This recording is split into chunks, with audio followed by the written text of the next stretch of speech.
एक बार की बात है, एक लड़की की माँ खूब परेशान अपने पति से बोली कि एक तो हमारा वक्त खराब और ऊपर से हम इतने गरीब, एक वक्त का खाना मिलना भी बड़ा मुश्किल हो रहा है और घर में हमारी बेटी बड़ी होती जा रही है। इतनी गरीबी में हम इसकी शादी कैसे करेंगे। तब उस बेटी का बाप भी पत्नी की बात सुनकर बड़े ही सोच में पड़ गया और फिर एक दिन दोनों पति पत्नी ने अपने दिल पर पत्थर रखकर एक फैसला किया कि कल बेटी को जंगल में ले जाकर उसे मारकर दफना देंगे। लेकिन उनकी इकलौती बेटी को तो इस बारे में कुछ पता ही नहीं था।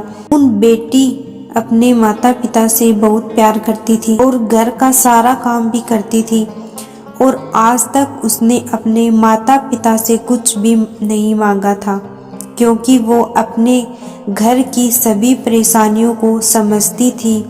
अगले दिन सूरज निकलते ही माँ ने अपनी बेटी को सुबह जल्दी उठा दिया और फिर उसे प्यार भी करने लगी और उसे खुद अपने हाथों से खाना बनाकर भी खिलाया और उसकी माँ ने जिंदगी में पहली बार उसे अपने गले से भी लगाया। तभी ये सब देखकर बेटी बोली, माँ मुझे कहीं दूर भेज रही हो क्या, वरना आज तक आपने मुझे ऐसे कभी प्यार नहीं किया। लेकिन उसकी माँ कुछ भी नहीं बोली, बस चुप रही और फिर वो रोने लगी। बेटी अब समझ चुकी थी कि कुछ तो बात है, लेकिन बेटी माँ के आंसू देखकर कुछ नहीं बोली। तभी उसके पिता एक फावड़ा और चाकू लेकर आते हैं, तो माँ ने रोते हुए अपनी बेटी को सीने से लगाया और फिर उसे बाप के साथ जाने के लिए कह दिया। बेटी पूरी तरह से समझ चुकी थी कि उसके माँ बाप के लिए वो बोझ बन चुकी है, लेकिन बेटी उनकी बहुत अच्छी थी और जाते जाते उसने अपनी माँ से कहा कि माँ हर जन्म में तुम मेरी माँ बनना।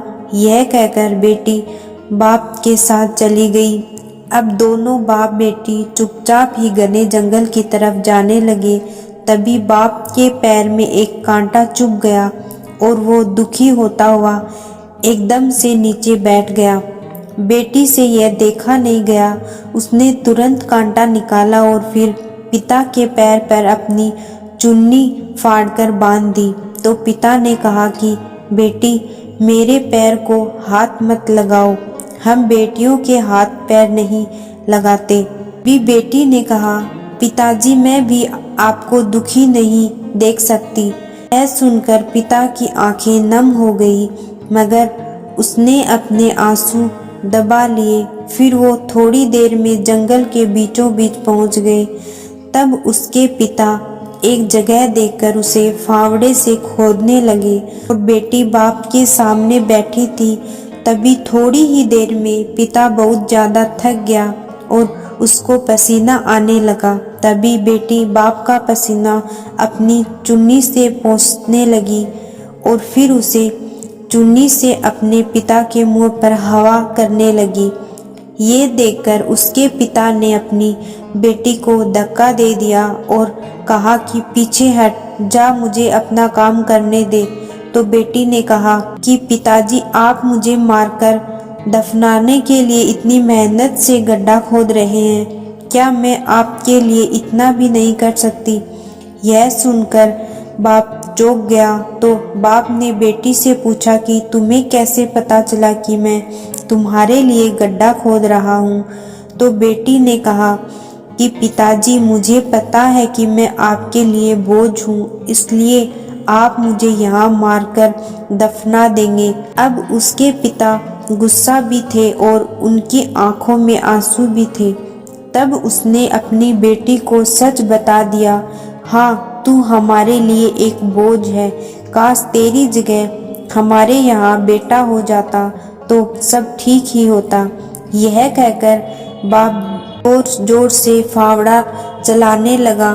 तभी अचानक फावड़ा उसके पिता के पैर में बहुत ही जोर से लग गया और उनकी एक अंगुली कट गई।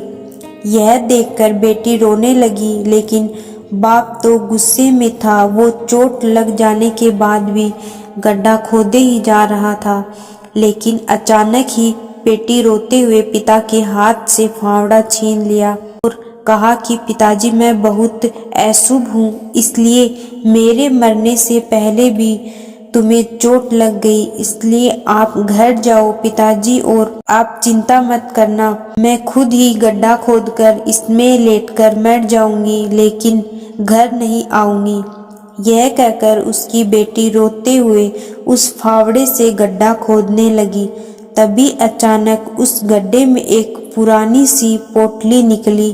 तो जैसे ही उसकी बेटी ने जल्दी उस पोटली को खोलकर देखा तो वो हैरान रह गई, क्योंकि उस पोटली में सोने के बहुत सिक्के थे।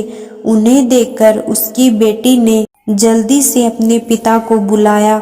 उसके पिता भी इतने सिक्के देखकर हैरान रह गए, लेकिन फिर वो रोने लगे और बेटी से कहने लगे कि बेटी, मुझे माफ़ कर दे, तू हमारे लिए अशुभ नहीं बल्कि शुभ है, वरना आज इस गड्ढे हुए ये सोने के सिक्के नहीं निकलते। अब घर चल बेटी। तो बेटी मुस्कुराने लगी और पिता से कहने लगी कि पिताजी, अब जब आपको सोने के सिक्के मिल गए तो आप मुझे घर लेकर जा रहे हैं, फिर जब सिक्के खत्म हो जाएंगे तब फिर आप मुझे यही दफनाने लेकर आओगे।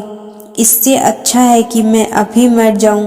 यह सुनकर पिता रोते हुए बेटी के पैरों में गिर गए और कहने लगे कि नहीं बेटी, मुझे माफ़ कर दे, हमसे बहुत ही बड़ी भूल हो गई। बेटी तो घर की लक्ष्मी होती है, अब अगर भूख से मरना ही होगा तो हम साथ ही मरेंगे, वरना कोई नहीं। और रही बात इन सोने के सिक्कों की, तो ये लो, इन्हें वापस गड्ढे में दबा दो। यह सुनकर बेटी बाप के गले से लिपट गई और कहने लगी कि मुझे अच्छा लगा पिताजी, आपके अंदर ये बदलाव आ गया, वरना आज मैं आपको यही मरकर दिखा देती। तभी बाप ने अपनी बेटी से कहा कि नहीं बेटी, ऐसा मत बोलो, अब मुझे सब समझ आ गया, अब तू मरने की बात ना कर, वरना तेरा ये बाप खुद ही मर जाएगा। तभी दोनों बाप बेटी वापस घर चले गए और खुशी खुशी अपना जीवन जीने लगे।